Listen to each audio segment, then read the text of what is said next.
Herkese salam. Bugün milli mətbəximizdən ağızda əriyən, çox asan hazırlanan şəkər çörəyi hazırlayıram. Əvvəlcə qaba 250 qram otaq temperaturunda olan kərə yağı, 1 stəkan yarım şəkər pudrası və 1 paket vanil əlavə edirəm.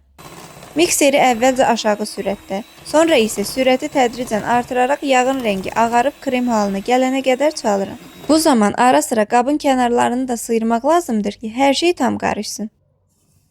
Sonra üzərinə 1 ədəd yumurta ağını da əlavə edirəm. Sarısını üzəri üçün saxlayıram. Yumurtanın ağı da tam qarışana qədər biraz da mikserlə çalıram. Ardınca ələnmiş unu hissə-hissə əlavə edib xəmir yoğururam. Mən ümumilikdə 3 stəkan yarımın istifadə etdim. Nəticədə ələ yapışmayan, ovulan, formasını saxlayan xəmir alınır. Xəmirdən 50 qramlıq kündələr ayırıram. Əlimlə forma verirəm və yağlı kağız sərdiyim soba qabına düzürəm. Barmağımla kündələrin ortasına balaca oyuq açıram və həmin oyuqlara yumurta sarısı əlavə edirəm. Mən bunun üçün krem torbasından istifadə edirəm.